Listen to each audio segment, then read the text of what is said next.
My name is Samantha Donaldson, and I'm the Vice President of Communications at the Partnership for Public Service. For those of you who may not be familiar with the partnership, we are a nonpartisan, nonprofit organization that is working to build a better government and a stronger democracy. And one of the ways we achieve that mission is through convening conversations like this one to help support current and former federal employees. At the partnership, we are here to support you all as best we can, whether that's through resource sharing, providing plain language explainer series like this one, and continuing to do what has been at the hallmark of the partnership since our founding, is sharing the stories of the incredible work of our nation's civil servants who work tirelessly on our behalf each and every day. We see you, we support you, and we're so grateful for your service. Thank you. With that, before we dive into this great content tonight, I'm going to make a few quick housekeeping notes. So first, a disclaimer just to say at the top. The content provided during this session is for informational purposes only and is not intended to provide any legal guidance. If you require legal advice, we recommend consulting with a qualified attorney who can assess your unique circumstances. Throughout the webinar, we'll be answering questions that you submitted while registering, so thank you all in advance for doing that.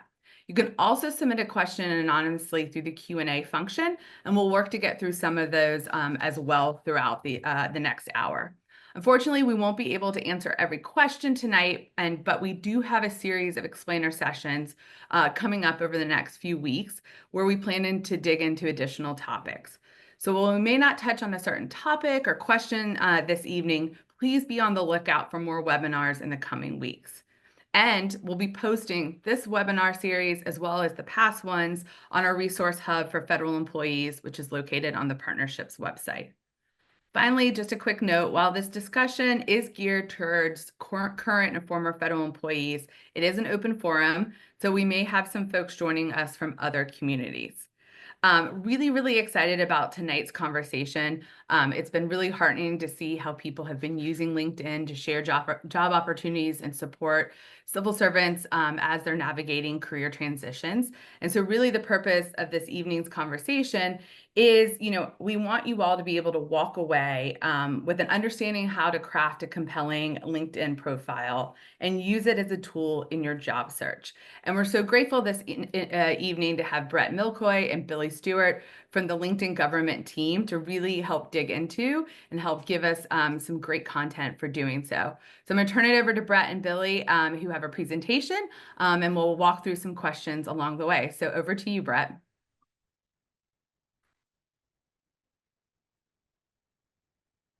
Thank you. As we get the slides here moving, we will get started here. Thank you for the opportunity for Billy and I to walk you through building and maximizing your LinkedIn profile. So as an introduction, my name is Brett McCoy. I'm a senior account director with LinkedIn in our government group, where we have worked with the United States government over the last 10 years. Billy is a teammate of mine.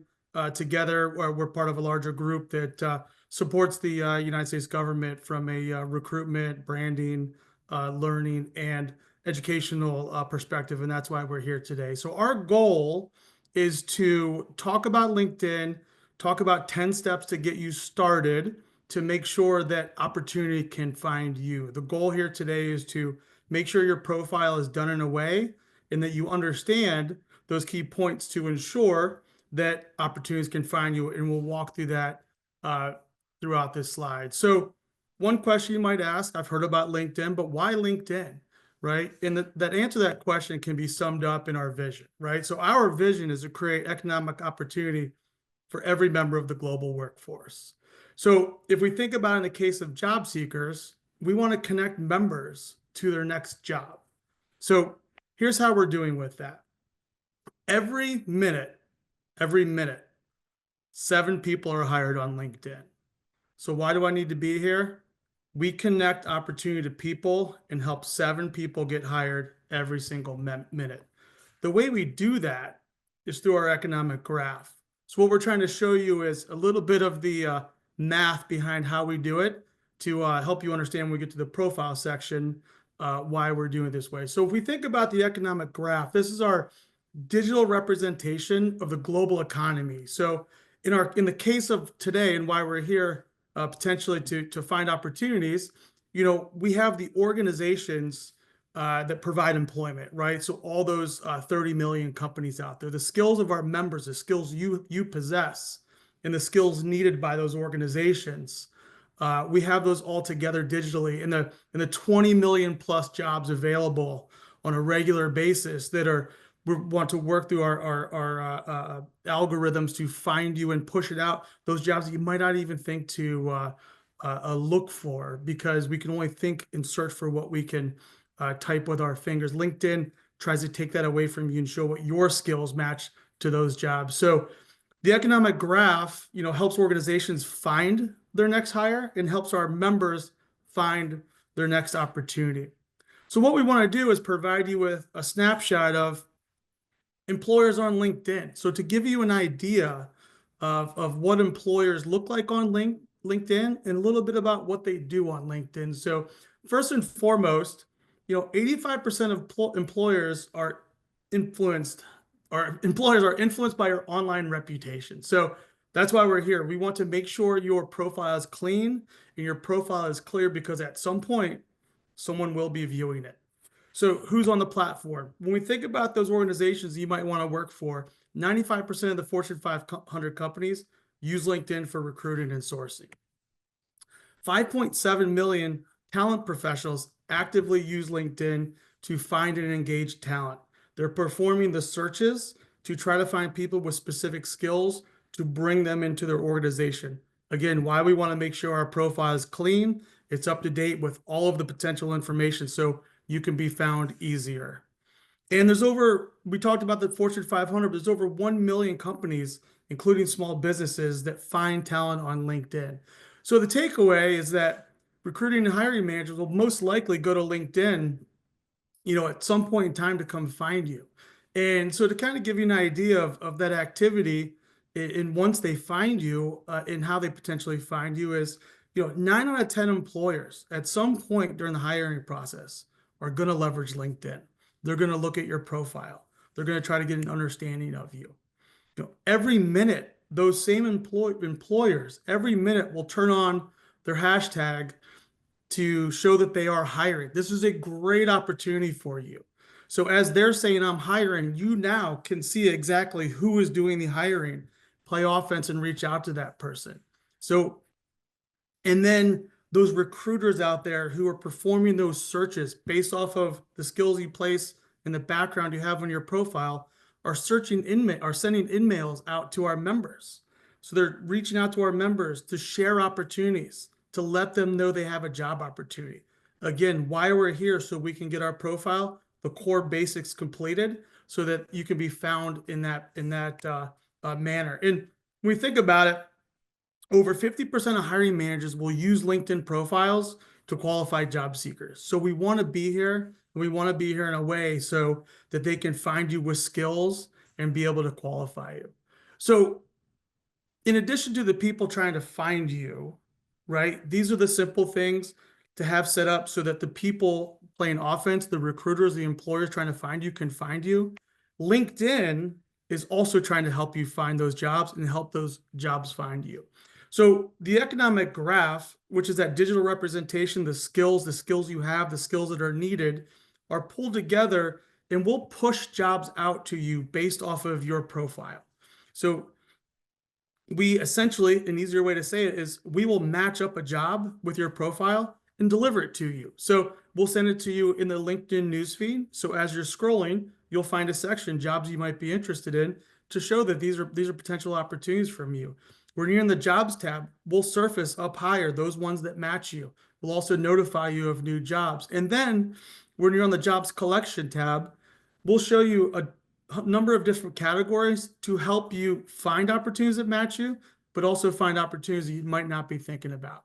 So to kind of give you a core background of, how our jobs might find you before we jump into the profile, let's take a look at 5 elements of that profile. So when we're all said and done today, we want to make sure our profile is set up so a simple algorithm like this can find you. So your geography. Very, very important. Where is it that you want to work? Where is it that you work today?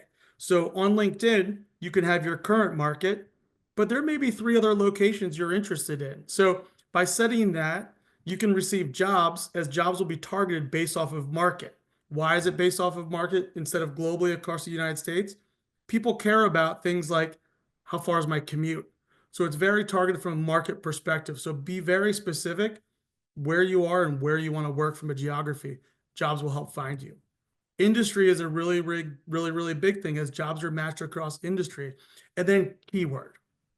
Keyword is something that we want you to spend so much time on. And Billy will go into a little more detail on the difference between a resume and a LinkedIn profile, because a resume are bullets. LinkedIn profiles let you go in more detail about what you do. The more detail you have, the more inference we can make and let our technologies match you up with the jobs that are greatest. And as you notice, as there's been a trend in the recruitment market, skills-based hiring is growing more and more and more. One of the insights we shared just a few slides ago was that 50% of hiring managers leverage skills when they're trying to make a hire. So we want to make sure you have all of your skills, not just on, but also ranked. So our jobs will match across that skills piece. And then lastly, we're going to look at your entire experience and match up the experience of that role. So if you have a large grant experience, the jobs aren't going to match you up with entry level, as an example. So the process here will help you find jobs, obviously. And of course, the algorithm is going to help find jobs for you. But what we want to do is walk through your profile. What are 10 key steps to get started? And I'm going to turn over to Billy to walk through those 10 steps. But before Billy takes over, we're going to pause to see if there were any questions from the group. Thanks, Brett. One I think would be helpful, as we were talking about kind of like skills and background that came in from folks, is what can recently terminated federal employees, how can recently terminated federal employees reflect their termination eloquently? So like, as you were talking about the experience and skills, how would you recommend that they craft that? Billy, would you like to take that? Happy to. I think regardless of our current employment situation, it's important for us all to realize and recognize that we all have skills, and how we communicate and showcase those skills, they are transferable. And this is part of our process. And whether we are hoping to transition into a new federal role, whether we're trying to go into the private sector, whatever we're trying to do, whatever our end goal is, we have skills, and those skills can be transferable regardless of the sector that we're in. Our responsibility as the employee or potential employee is to highlight that, and how we can be an add to those employers. Wonderful. And there's a few other questions, I think, about crafting your profile. So Billy, I'll let you go into that, and then, I'll pull out those questions if you didn't cover them in your part. Perfect. That sounds great. Thanks, Sam. Thanks a lot, Brett. Hi, everybody. It's nice to meet you. And thanks again. And just to reiterate what Brett said earlier, thanks a lot for having us. It's a real honor to be here and excited to talk through this. So what I'm going to cover are 10 key steps. Okay. So Brett started this presentation off by talking very high level as it pertains to the platform itself, kind of what LinkedIn can provide us, how it can aid us in our job search or finding that next role. Maybe we're trying to transition to private sector, whatever our end goal is, LinkedIn is there to help us do that. So Brett covered that. Now, what I'm going to transition over to is the profile specifically. Okay. And we're going to go through 10 key steps or tactics that we can do that are relatively straightforward, but extremely, extremely impactful. And I think it's important to highlight what Brett covered the last time with those 5 key components of our profile, as well as the jobs and how those matches are being made, to bring that alongside with our profile specifically. So you'll see kind of how these different components of the profile translate into what Brett already covered as well. Go ahead and do the next slide, Brett. So starting off with the first step. First and foremost, let's add a photo. Okay. And I actually think I saw a question come through about our federal photo specifically. Make sure that this photo is representative of what you are wanting to be specifically, whether that is, again, transitioning to a new role within a new federal agency, maybe that's going to the private sector, what have you. Make it representative of who you are. Okay. It's always recommended to have it only of yourself. Okay. Just imagine if Brett and I were in the same picture, that would be real confusing really fast. But with that being said, we want to make sure that it is just us, shoulders above, and again, get creative with that. If you want to have a little bit of a creative spin on it, by all means, you can utilize some of the filters here. You can see in the screenshot. It's a little hard to see, but there are some different ways that you can crop the photo or add different filters to it. Make it you, okay? And why behind this is that members that have a photo implemented of themselves get 9 times more the connection requests, 21 times more profile views, and most importantly, 36 times more messages than individuals who do not have a profile. Why are the messages important? Really quick, I want to highlight that because believe it or not, on the back end of LinkedIn's platform, there are hundreds and hundreds and hundreds of thousands of recruiters that are proactively sourcing for open roles and opportunities on the platform. And they can send you messages. Some of you may receive them directly on the platform already, but they can send you messages to interact and engage your interest for a specific role or working at their organization. Okay. Step 2. Step 2 gives you the opportunity to create a profile video. This might seem a little bit too much for some of you, and that's okay. Full transparency, I don't even have this built out on my profile, and I work for LinkedIn. Okay. However, if you do want to highlight a 30-second video introducing yourself, giving yourself a quick elevator pitch, whatever the situation might be, it can give you the opportunity to show that creative edge and give yourself that creative edge that you're hoping for. Okay. You can use that as an introduction. You can share your story, highlight your goals, any way you want to position it. But again, it just gives you that opportunity to give a little bit more background of who you are and what you're about. Step 3. Step 3 is adding your industry. I want to bring us back about 4 or 5 slides now and remember what Brett was talking about, how some of those matches are based off of our industry. One call out here is utilize the industry that you are hoping to transition to if you are changing industries. Okay. So for my case, maybe I'm trying to get out of technology and I want to go into payments as a random example. Okay. I would then implement my industry as payments or financial services in this example, as opposed to technology. Okay. So add your industry. It does matter as it pertains to the job matching algorithms on the back end of the platform. Okay.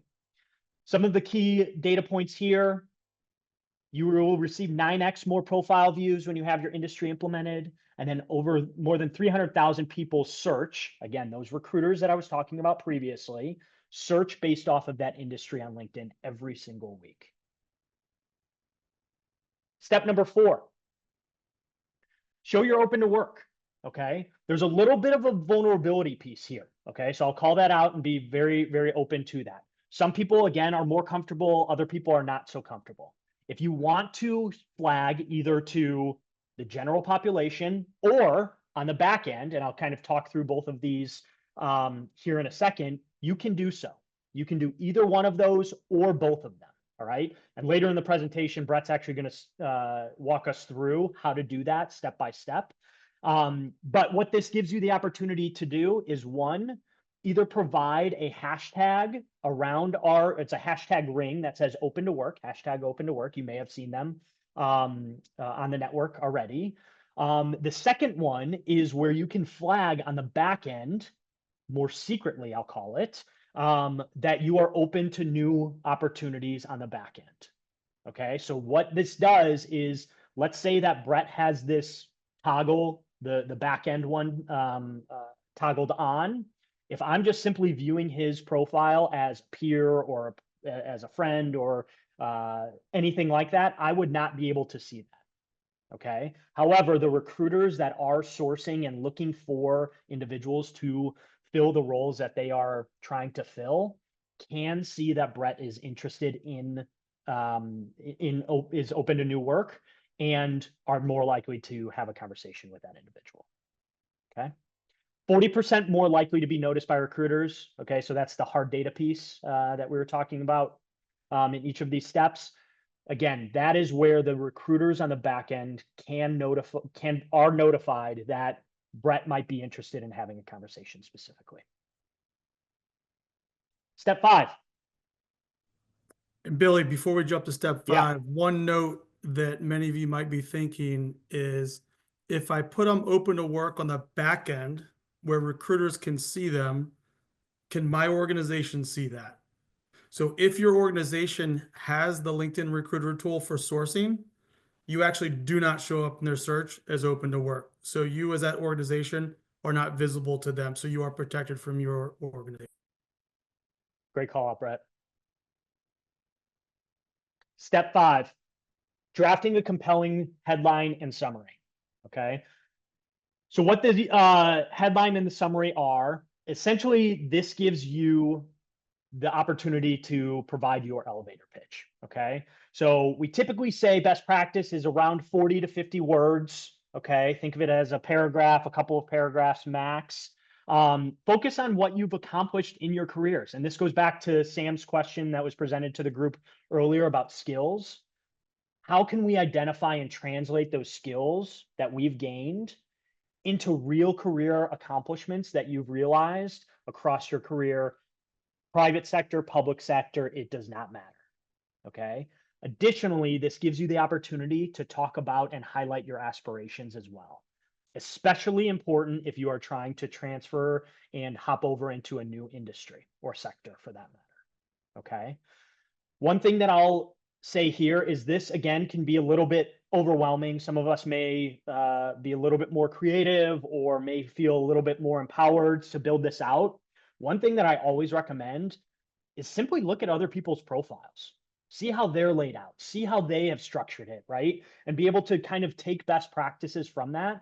Again, full transparency moment here. When I built out my summary, I took the exact same framework. I put obviously my own little spin and my own accomplishments and things like that on it, but I took the same exact structure from a previous colleague of mine and implemented that, and that's how it's currently structured to this day. Okay, so the takeaway here is like, don't feel like this is a lot or overwhelming. Take best practices from other individuals because there are a lot of great summaries that you can kind of steal ideas and structures from. Steps. Oh, this is to talking also. I forgot about this piece. So regarding creating your headline and your summary, some of those steps. Okay. Start by asking yourself, if my profile is a tool, what am I using it for? Am I trying to build skills that I do not have currently? Am I trying to extend my skills and get to a higher level of a skill that I currently have? Am I trying to get a new job? Period. It does not matter what it is or what sector it is. Whatever the tool is, what are you using it for? And if you have that perspective, that's really going to help you in building out that summary piece. Okay. And think about your profile identity conceptually, what you are versus what you do. Okay. When you really start thinking about what you do, again, that goes back to the skills piece that we all have skills. I don't care what industry, what organization, what agency we come from, we all have built skills. Now it's our job and our responsibility to highlight those accordingly. Okay. With only this, does a recruiter know you are open to new opportunities? Again, that goes back to flagging that individuals that you are open to new opportunities. Again, whether that's to the open with the hashtag and that ring open to new opportunities around your profile picture, or if it's simply on the back end, both are very effective. Okay. Again, last but maybe not least is leverage ChatGPT, any other sort of AI component to help draft with you and alongside you, right? Individuals that also have access to a premium account, for example, you can actually, there's a prompt you can see here where it says write with AI. Okay, so it'll take the components of your profile and it will actually generate a summary for you. Now, by no means you have to implement that exact summary that it spits out, but it gives you the opportunity and a starting point to run with some of the content that it's highlighting for you. Step number 6, featuring content. Okay, this gives you a great opportunity to really bring your unique story to life. And I want to highlight unique. We all have our own unique story, right? And valuable, right? We should be proud of the work that we have done. We should be proud of the results that we've obtained. And this really gives us the opportunity to feature that content. One way that I've done this, if it's helpful for an example, on my own personal profile, I haven't really necessarily highlight too much content, but one thing I have done is the schools that I've attended, the universities that I've attended, I simply went ahead and attached pictures of their school campuses associated with it. Very simple, but it adds an additional flair to my profile specifically. Okay. One thing to call out here is with rich media. Okay. Rich media is always preferred over static images or pictures. If you have the ability to attach and utilize rich media, we always recommend it. It is always more engaged with, it is always a highlight of the platform. Not everybody has the ability to leverage it or the resources to make it, but if you do, we do recommend that for sure. Step number 7, a couple more here, is detailing your work experience. Okay, this is obviously one of the core components of a LinkedIn profile. Make sure that we fill this out and highlight those skills and those resources and those projects that we've worked on. You don't have to go into crazy detail, but make sure that you're highlighting that accordingly, right? Individuals that have positions outlined in their profile receive 5 times more connection requests, 8 times more profile views, and again, going back to those recruiters, 10 times more messages associated with that. Okay, this is a key component associated with those job matching algorithms that Brett was talking about at the beginning. A key component of that is through the work experience and highlighting that on our profile specifically. Billy, I'm just going to jump Yeah. in here real quickly because we did get a question around detailing work experience. Yeah. And just wanted to dig in a little bit more about, is there a best practice about how long descriptions should be for each role? Is it better to use bullets or sentences? If you could just share a little bit more detail there. Yeah, great question. So it doesn't necessarily matter bullets to paragraph form, because as long as the content is there, our algorithm will be able to pull it through. So bullets versus paragraph form, your choice, whatever you like the layout on of specifically. As it pertains to how long and how much information to share, I would say, like, if you're going to use a sentence form, highlight 2, maybe 3 sentences of kind of your role and your experience, right? Kind of what your responsibility was. Were you in charge of a team of 10 individuals and you led a specific project that resulted in XYZ results, right? That is a perfect example of that. Also, I want to highlight the opportunity to showcase career progression as well, right? So it's a little hard to see here, but in this example, in the screenshot, you can see this gray line that has those 2 dots. That shows career progression, whether that means taking on a new job in a new department, maybe that means that you got promoted into a more senior role, whatever it might be. Don't be afraid to fill out sections of each of your roles, even if it is within the same organization. And Billy, if I may, to jump in Yeah. on that question, there really is no rule. So with a resume, depending on your years of experience, typically you want to be constrained to 1 page, maybe 2 page. So you are forced into bullets, right? LinkedIn, the beauty of LinkedIn is you can put a paragraph describing what you do, as you see in this example. You can add very specific bullets underneath it, right? You can add images, you can add articles. Say you worked on a program. In that program, there was an article put out from your public affairs team, as an example. you can grab that article and attach it. It's like, here's the work I do. Here's some of the things that how I do it. And by the way, here's the result, which is amazing. So all of that put together, you don't have to go into a specific format. You can share, those all those aspects of what you did. And something that Billy and I will probably say a few hundred times here today, if we had enough time, would be, don't forget to leverage the platform for your own personal research. So what I mean by that in this instance is, you did a job, there's skills you have in that job. There might be a job you want and they have it written. Don't be afraid to tailor your experience. If you have the experience for that job, think about how that matches. How did they write that job experience? Maybe that's how I should write it. So I did this from the government. We have different terminology. Here's their terminology. Let me leverage that to make mine a little more facing, a little more broad, so it's just not government speak. And Billy, before you move to step 8, on step 6, we did get a question digging a little bit more into examples of rich media content. I know you shared the example of your universities that you went to and sharing campus photos. If you could share just a couple other ones for our audience so they consider how to add that to their profile. Yeah, for sure. I think Brett gave a perfect example, right, of utilizing and highlighting if there was a report done by our PR team on a project that we rolled out, you can link into that specific report or publication or whatever it might be to highlight the work that you've done. This is that unique opportunity and this isn't always the case, right? Like not all positions and roles are going to have quote unquote deliverables where you can grab and have like an end result. So like if don't worry if you are like, I'm struggling to find this content specifically or like feature content specifically. Frankly, this is one of the most challenging pieces of a profile build out, in my opinion. But it could be videos that you've had. If you're a digital marketer, for example, do you have a personal website?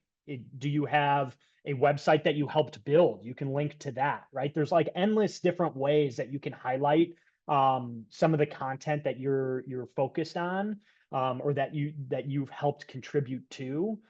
But I think, like, again, to go back to Brett's point, there isn't like a right or a wrong way, especially to this section, right? Like highlight things that you have worked on, highlight things utilizing images, videos, links to external sites as much as possible. If you're not able to, that's okay as well. Like I think that's the beauty of this is, again, there isn't necessarily a right or a wrong way. This section specifically, step 6, is one that is the least important as it pertains to the algorithm specifically, making those matches. This is more designed to highlight the work that you've done as an individual, as an employer, as an employee. Cool. All right.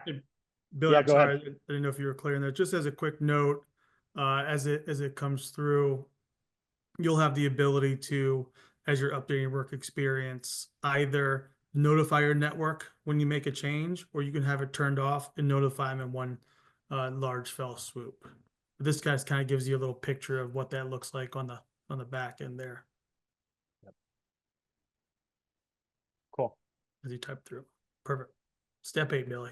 All right. Step 8, volunteer experience. Okay. Similar to the components of featuring content and things like that, a little bit lesser on the priority as it pertains to the algorithm and the matching and things like that. However, this gives you the opportunity to really highlight who you are as an individual, right? What organizations are important to you? Do you want to highlight that you are the head of the Little League organization in your town, like Brett is? Or do you want to highlight that you want to that you participate in by the Hands for the Kids organization? Whatever it is that you want to do or highlight, and you have the volunteer experience, make sure that you include that. Okay. The why behind this: 6 times more profile views than those without volunteer experience. Okay. So again, just giving you the opportunity to round out your story and tell that story of who you are as an individual and breaking down that human barrier, right? I think one of the biggest struggles is, especially as we take a look at resumes and even LinkedIn profiles, for example, how do you create that human nature? This is one of those ways that we can do that. Step 9, adding skills. Crazy, crazy, crazy, crazy important.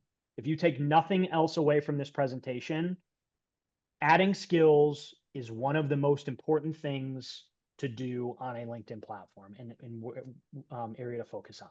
Why is that? A lot of us may have heard of a skills first hiring strategy.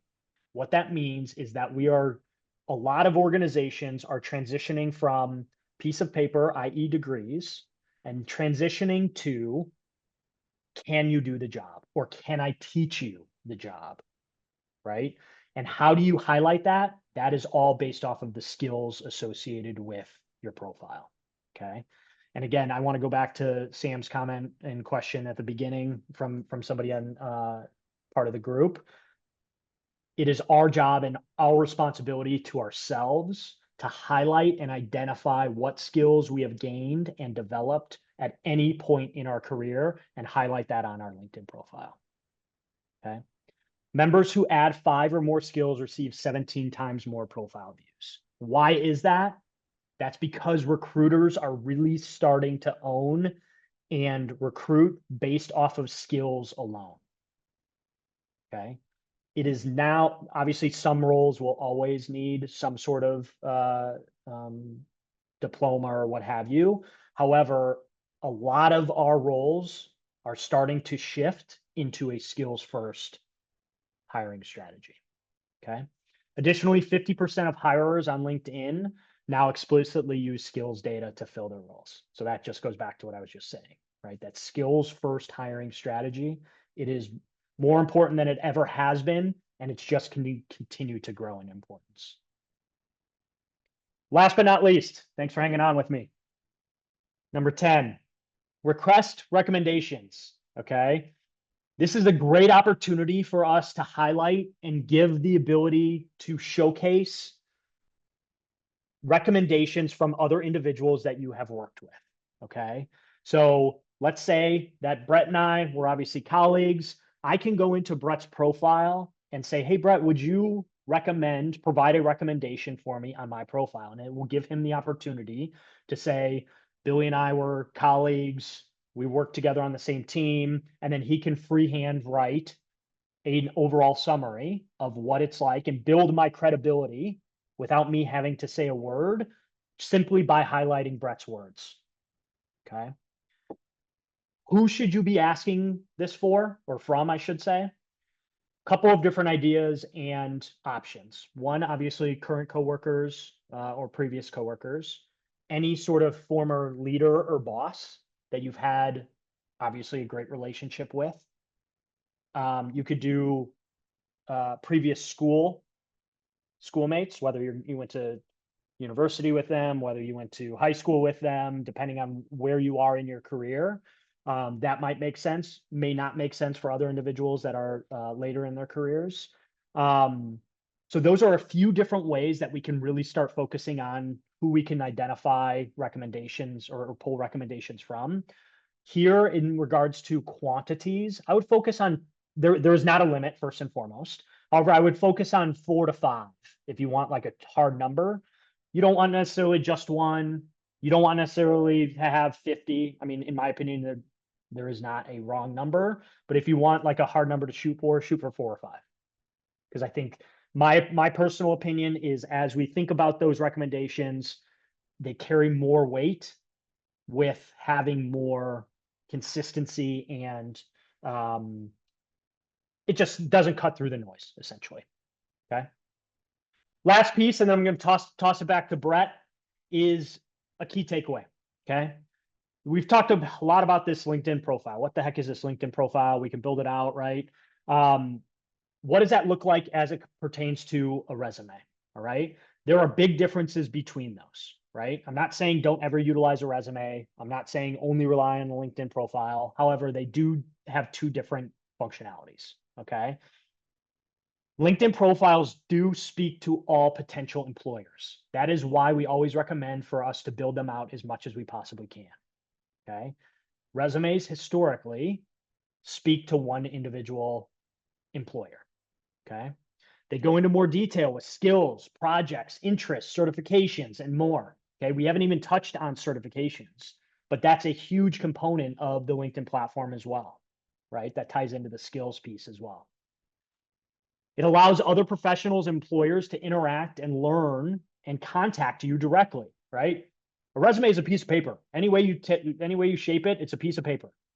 So LinkedIn really provides you that avenue to have conversations, create relationships, reestablish old relationships, and really help you to move the needle as it pertains to getting your next role, building a new skill, whatever your end goal is, okay? And then again, like we talked about this last step, it contain recommendations and endorsements, right? Don't just take my word for it that I would be a great asset to the organization. Take my colleague Brett's word for it as well. He can confirm that what I'm saying is accurate. I am a good hard worker. I am dedicated. I am somebody who shows up on time. I am somebody who's not gonna who's gonna show resiliency, et cetera, right? Don't just take my word for it. Hear it from others as well. That was a lot of information on the profile. Okay. Before we transition over to Brett to talk about things to do on LinkedIn, including recruiting, building, and maintaining your network, any final questions on the profile piece? Thank you, Billy. That was really great information. One question we got was around considering like balancing privacy. And, I think this is particularly important for federal employees who feel like they may be targeted. And so, what should they be considering, with the ability to be found on LinkedIn and having a public profile and that balance with privacy? Yes, for sure. First and foremost, LinkedIn's number one operating priority is privacy. It's that we are a members first organization. Okay, so why I say that first and foremost is we always give you all the keys to the car. Not just you all, but also me and Brett, because we also have our own LinkedIn profiles as well. But we have the keys to the car. If we want to remain private, if we want to remain anonymous, we can do that, right? If you want to be able to say, hey, I want to be available and show my picture and profile and all of these different things to my second, third, fourth, fifth degree connections, you can also control that as well. Everybody has a different viewpoint and stance on that. Identify where you are most comfortable and action accordingly. There is not a right or a wrong way to answer that, but make sure that you are comfortable with whatever route you decide to go for. And Billy, secondarily, I would say this is where you double down on skills. So, if you're someone who works in a secure, sensitive environment, there's obviously things you have done that you just cannot share publicly. And we are by no means saying you should share that publicly, but all the skills around how you perform that are the things that you share. So it kind of goes back to those skills where the skill of project management shows that, you're a project manager. You don't say publicly that, I'm just going to make this up, that you worked on a missile program in a very specific area that did X, Y, and Z, but you're a program manager that ran a, $50 million, program that had 10 different project managers, right? And you're not saying exactly what it was you were doing, but you're talking about the work in general that you did. So there is a delicate balance there. You just kind of have to weave, but think about how you can generalize that in a way. Sam, were there any other questions before we jump through? I don't know if we have No, time I think for two go more, ahead, or- Brett, on yours, and we can get to some questions, at our next pause. Fire away. Okay. So we talked about some of the sauce behind LinkedIn. Billy talked about some of those, all the key actions, the 10 points to get your profile going. So now we want to talk about how I like to describe it, playing offense on the platform. So where Billy and I come from is we work with the federal government to teach them how to recruit, how to leverage LinkedIn tools to go find people. So a lot of what we're speaking about is how we teach our customers to go find people. Now, a lot of people go on the platform, they're searching for a job, will hit view job, apply to job. That's what hundreds and hundreds and hundreds and thousands of people do. Great. If you're like the smartest person on earth, you might make it through. But also, if you're the smartest person on earth, someone probably already found you, right? So we want to talk about how you can potentially play offense. And that first and foremost starts with your network. So one of the first questions out there was, I'm a federal employee and I'm laid off. How do I talk about that? Well, in my opinion, it's okay. It's very public right now. Everyone knows that you're not terminated because you did a bad job. You're part of this large thing that's going on right now. So what we want to do is start to use our networks, right? We want to leverage existing connections. Who are those people you work with today, in the past? Maybe you were military, who you went to school with. Look at those existing connections and leverage them. Hey, I'm looking for an opportunity. Would you share to your platform? I'm seeing it more and more and more. Someone goes out and puts, I'm open to opportunity. Someone else shares this. Here's an amazing employee. You would be lucky to have them. That is your network working for you. Huge, huge thing. Reach out to people, right? Message those people. Ask for informational interviews, right? It's very hard, and job seeking is very hard. Ask people to help, but not always ask for something, right? So it's not, do you have a job, but hey, I'm in this new situation. Would you be open to kind of having an informational interview? I'm interested in this type of work. I'd love to learn more to explore if that is a match for me. 9 out of 10 times, those people are like, absolutely, right? Absolutely. Yeah, let's talk. And then those people probably know somebody, right? So use your network in all those different ways.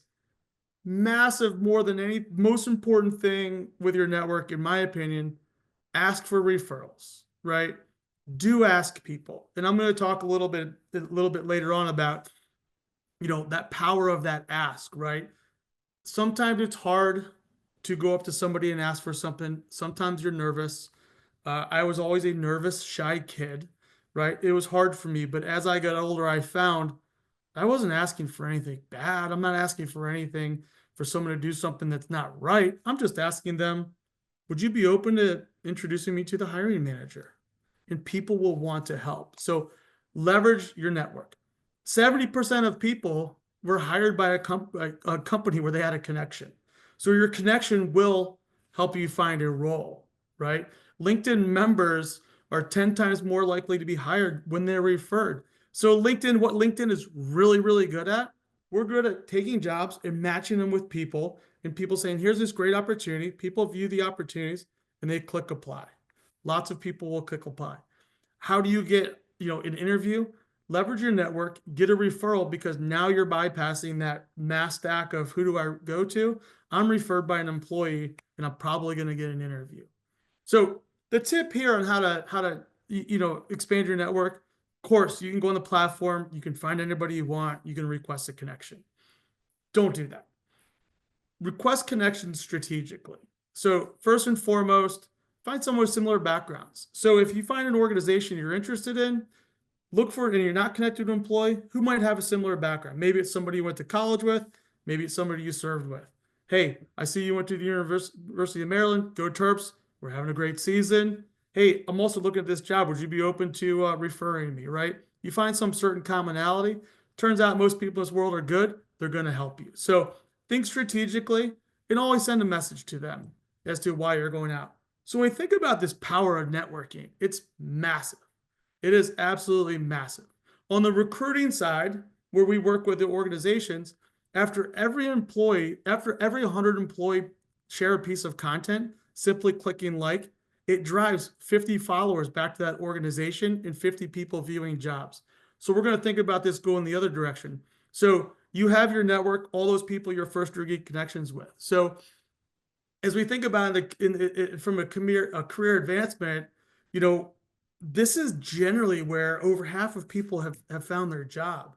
So you know somebody who ultimately knows somebody that might have that opportunity that you're looking for.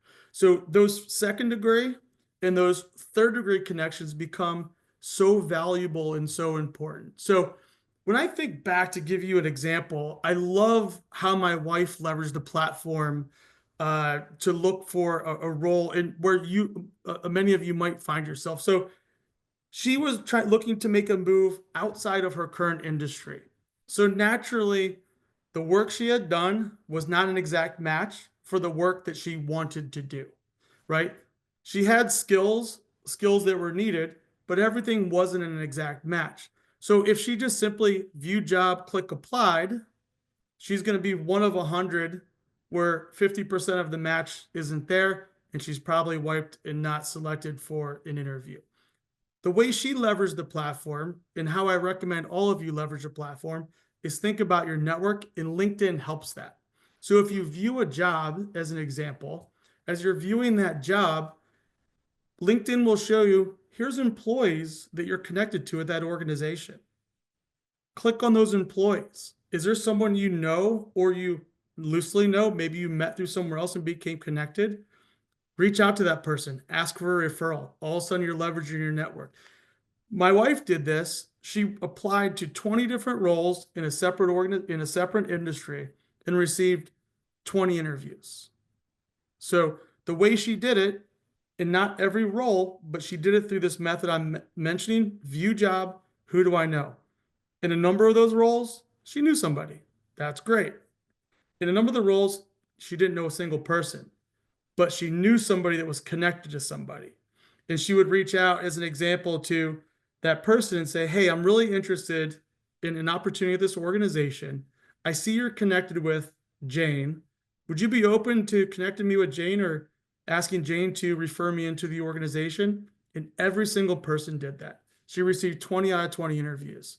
And what's funny, she would go to the interview, and one of the first questions was, did you ever apply to our job?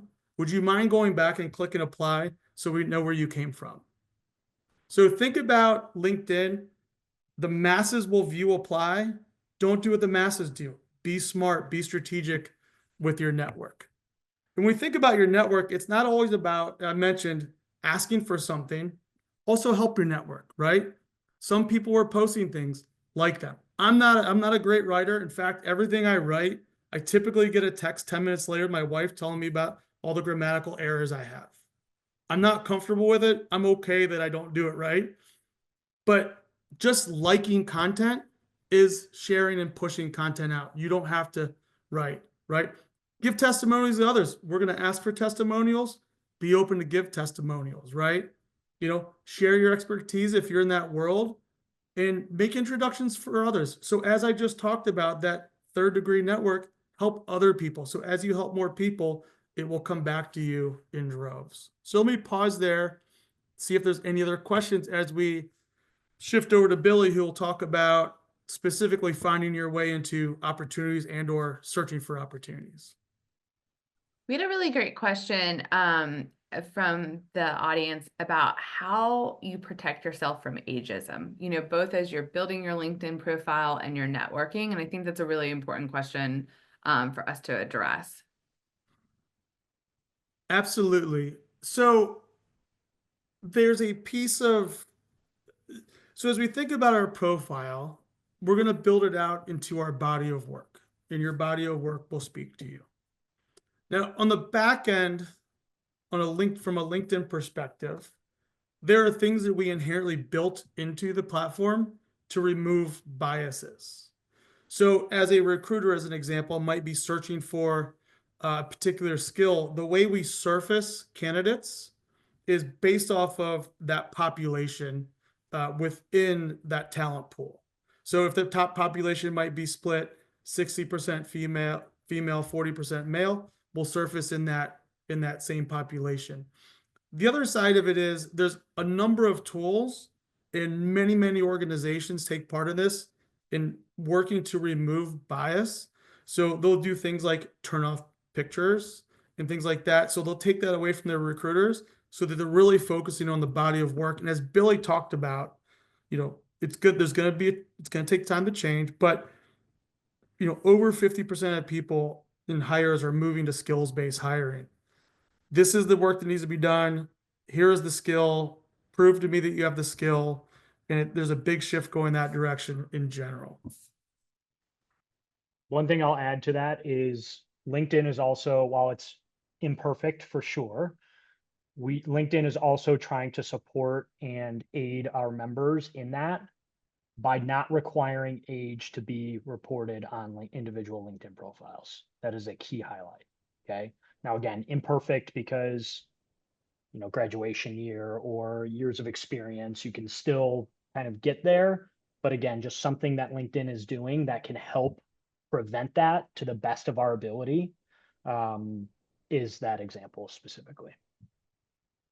Wonderful. Thank you both. Billy, before you get into this last section, I did want to just note that since we're almost at time, we want to make sure we're getting folks input for sessions going forward. We received a lot of great ideas about future sessions, but we want to make sure we're taking the time to do a quick poll with our audience.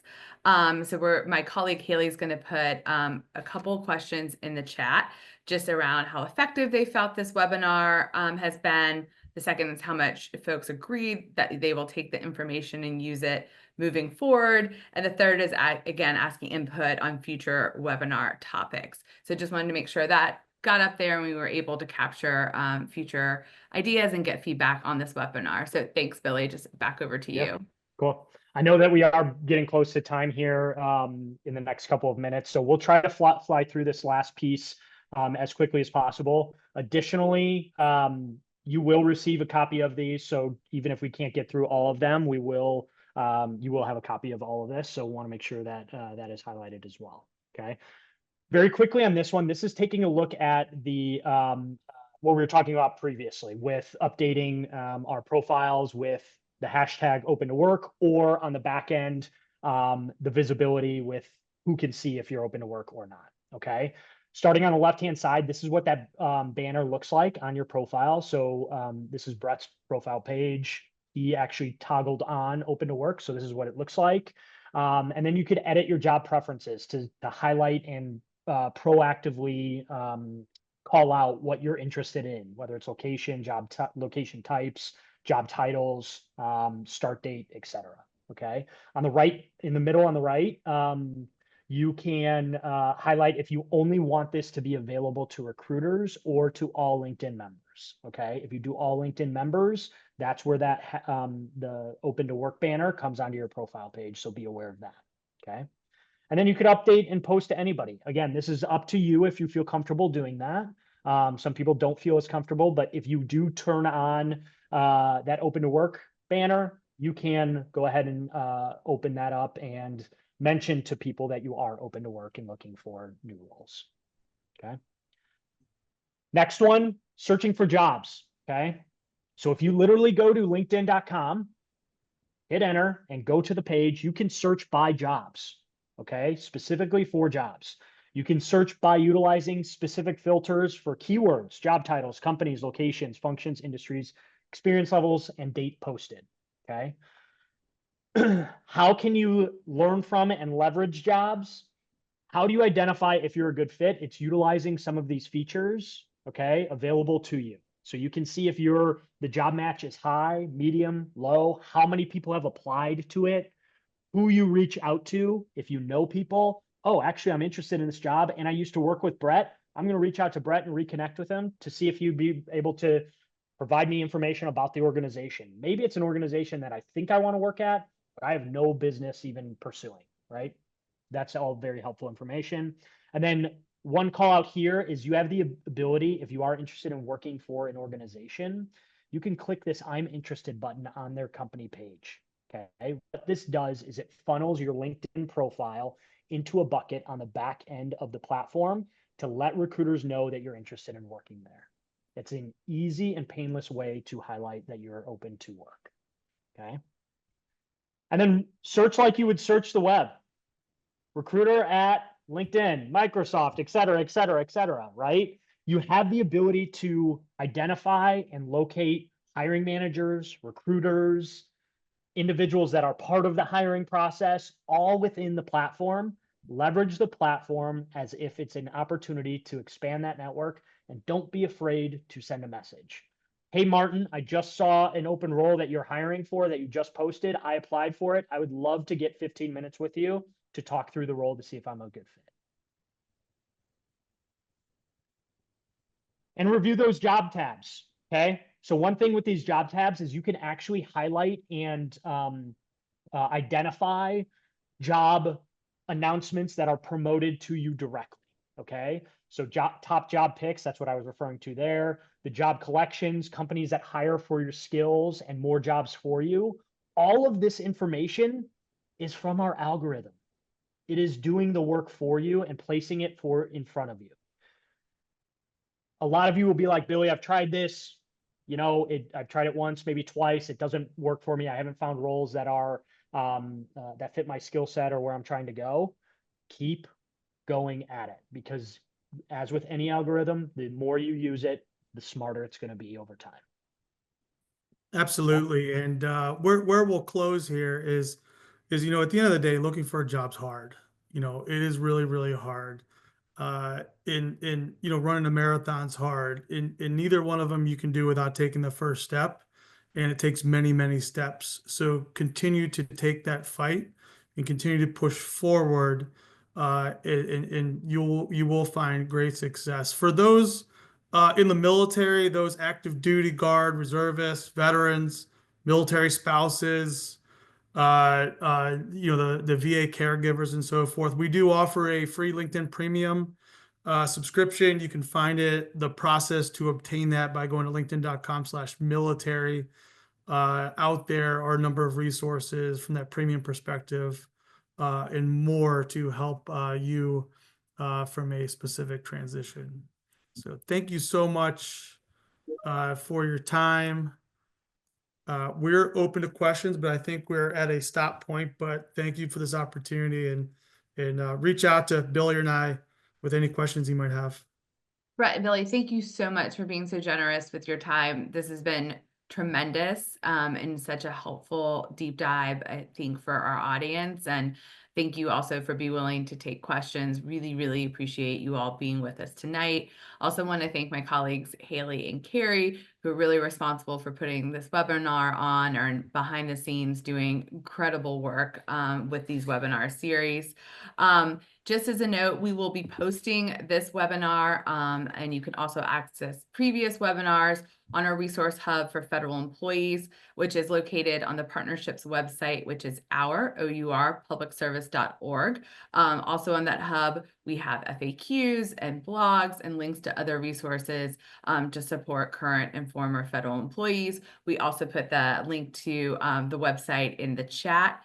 For all the federal employees out there who are this evening, thank you again for the work that you do day in and day out to serve our country and to serve us as individuals. We greatly appreciate you all. Thank you again for being here tonight.